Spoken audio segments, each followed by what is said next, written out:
साथ संगत जी, बड़े प्यार से कहना धन निरंकार जी।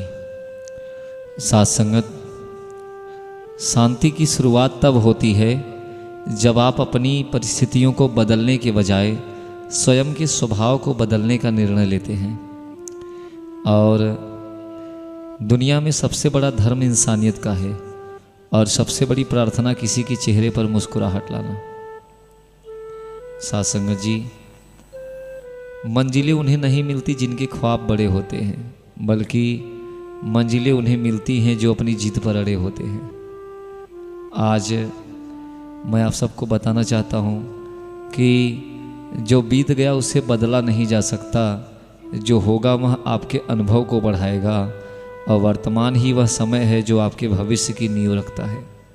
इसलिए हमें अपने वर्तमान को बनाना है, आपका भविष्य खुद ब खुद बन जाएगा। साथ संगत जी, परमात्मा को कहीं ढूंढना नहीं पड़ता, बस अपने अहंकार को हटाना पड़ता है। जैसे ही अहम मिटता है वह प्रकट हो जाता है। बुरा वक्त आए तो घबराना मत और अच्छा वक्त आए तो इतराना मत, दोनों ही अस्थाई नहीं है। कभी कभी खामोशी शब्दों से ज़्यादा प्रभावी होती है। जहाँ बहस से रिश्ते बिगड़ते हो वहाँ मौन ही समझदारी है। फूलों के साथ कांटे भी होते हैं, लेकिन हमारा ध्यान फूलों पर होना चाहिए कि कांटों के बीच भी फूल खिलते हैं। आपकी सोच ही आपकी दुनिया का निर्माण करती है। अगर मन प्रसन्न है तो सारा संसार उत्सव जैसा लगेगा।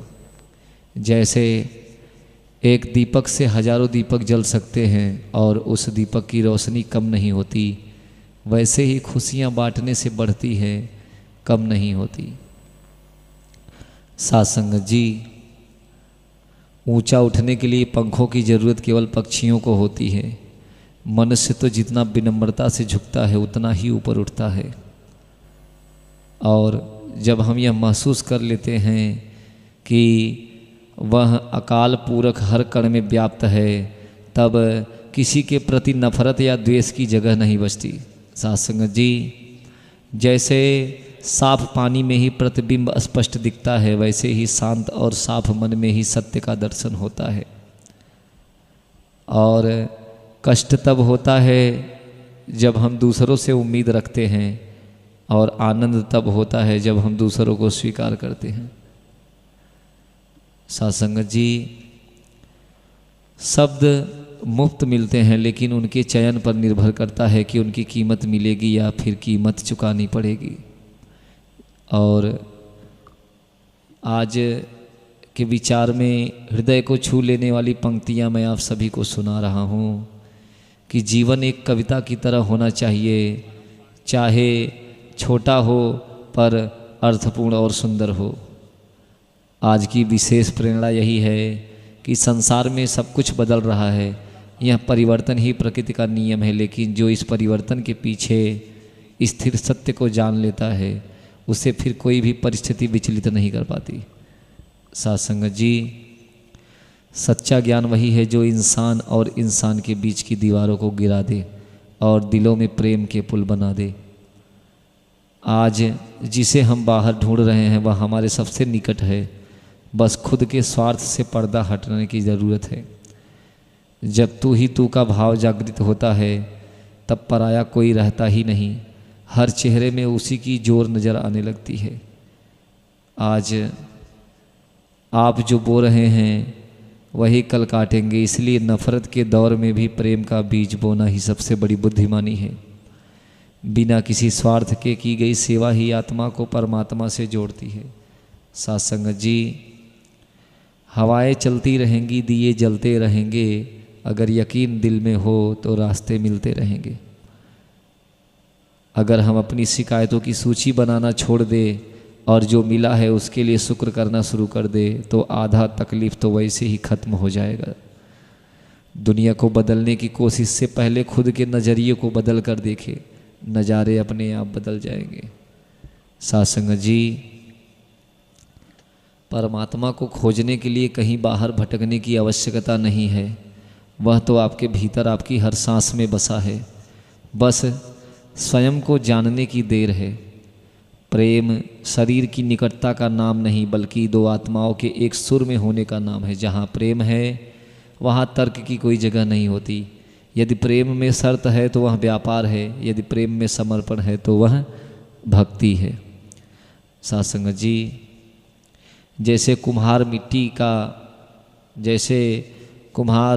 मिट्टी को बाहर से थपकियाँ मारता है लेकिन अंदर से हाथ का सहारा देता है, वैसे ही ऊपर वाला हमें मुश्किलों में तपता तो है पर अंदर से हमेशा हमें संभाले रहता है।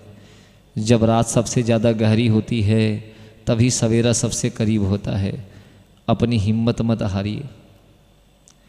अगर आपका मन पवित्र है और नीयत साफ है तो आपके घर के आंगन में ही तीर्थ है, आपको कहीं भटकने की ज़रूरत नहीं। साथ संगत जी, आज मैं किसी की बुराई नहीं करूँगा, आज मैं कम से कम एक व्यक्ति की मदद करूँगा, आज मैं परिस्थितियों को कोसने के बजाय उनमें सकारात्मकता खोजूँगा। ऐसा कुछ हमें और आपको संकल्प लेना चाहिए, क्योंकि आज के जीवन काल में जिंदा रहना बहुत ही कठिन बात है।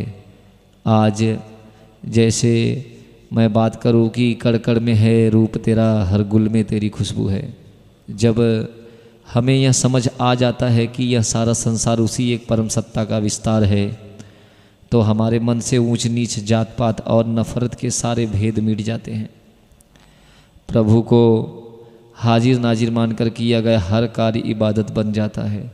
सत्संग जी, हाथ फैलाकर मांगी गई दुआ से कहीं ज़्यादा असरदार वह दुआ होती है जो किसी की मदद करने के बाद उसके दिल से निकलती है। रिश्तों में उतनी ही कड़वाहट घोले जितनी आप खुद पी सके। याद रखें, खामोशियाँ अक्सर रिश्तों को जोड़ देती है जबकि कड़वे बोल उन्हें तोड़ देते हैं। सत्संग जी, जीवन में आपके ठहराव होना बहुत ज़रूरी है, क्योंकि अगर आप अपने जीवन में ठहराव नहीं रखेंगे तो आप उस परम सत्य की ओर पहुंच ही नहीं सकेंगे, आप उस परम सत्य की बात कर भी नहीं सकेंगे। इसलिए आपके जीवन में ठहराव और शांति का होना बहुत ही ज़्यादा अति आवश्यक है। आज अगर मैं बात करूं कि नदी की, तो नदी की तरह बहते रहिए। रास्ते में मुश्किलें आएंगे लेकिन वे रास्ता रोकने के लिए नहीं बल्कि संगीत पैदा करने के लिए होते हैं। और कल की चिंता ने आज का चैन छीन लिया है, अक्सर ऐसा हमारे दिलो दिमाग में आ जाता है। लेकिन अगर आज खूबसूरत बनना है तो कल का बोझ छोड़ना ही होगा। और एक लाइन कहना चाहता हूँ कि मंजिल मिले ना मिले ये तो मुकद्दर की बात है महापुरुषों, पर हम कोशिश भी ना करें ये तो गलत बात है। इसलिए हमें निरंतर ठहराव और शांति के साथ अपने इस जीवन काल में कोशिश करते रहना है, क्योंकि अगर हम कोशिश नहीं करेंगे तो हमें कोई भी चीज़ मिलेगी नहीं। क्योंकि आज इस संसार में परमात्मा ने उन सारी चीज़ों को इसलिए बनाया है कि ताकि हम उन सारी चीज़ों को प्राप्त कर सके। पर अगर हम उन सारी चीज़ों को प्राप्त ना कर सके, ऐसा कहीं कोई बात ही नहीं है, क्योंकि ये हमारे जीवन काल में लाने वाली बात होती है, जो इसलिए बनी होती है कि हम अपने जीवन काल में इसे लाए, परिपक्वता से और शांति और सहज और सरलता से इसे हम आगे तक लेके जाएं, ताकि जिनसे हमारा मानसिक संतुलन एक साथ एक समीप होके चले और हो कि हमेशा उस परम शक्ति पर अटूट विश्वास रखे। जब आप उस पर ये विश्वास छोड़ देते हैं तो वो आपकी नैया को खुद ब खुद पार लगाते हैं। और बस इतना ही कहे कि जब भी आप अपने जीवन में कोई भी ऐसा कार्य करें तो एक बार उस परमात्मा को शुक्र गुजार ज़रूर करें, क्योंकि आज अगर आपका कोई कार्य हो रहा है तो उस परमात्मा की ही देन है। सत्संग जी, और लास्ट में एक ही बात कहना चाहूँगा कि हे प्रभु, मुझे इतनी शक्ति देना कि मैं दूसरों के दुखों को समझ सकूँ और मेरा मन हमेशा तेरी रजा, तेरी इच्छा में खुश रहे। सासंग जी, हमेशा प्रभु के विचार अपने मन में, अपने आत्मा में लेके चलना, यही सबसे बड़ी बात होती है। क्योंकि आप अपने निजी जीवन में इतने अस्त व्यस्त रहते हैं कि आपको कहीं कोई चीज़ ध्यान नहीं आती है। पर आज इस विचार के माध्यम से ये बात मैं कहना चाहता हूँ कि जिस तरह से आपको ये मानव जीवन मिला है, परमात्मा ने दिया है, इसे ऐसे ही आप व्यर्थ ना जाने दें। आप लोगों की सेवा में और परमात्मा के उन विचारों को ध्यान में लेते हुए आगे बढ़े, जिससे आपका भविष्य सुधरे और आप हमेशा शांति की ओर चले। साथ संगत जी, बड़े प्यार से कहना जी, धन निरंकार।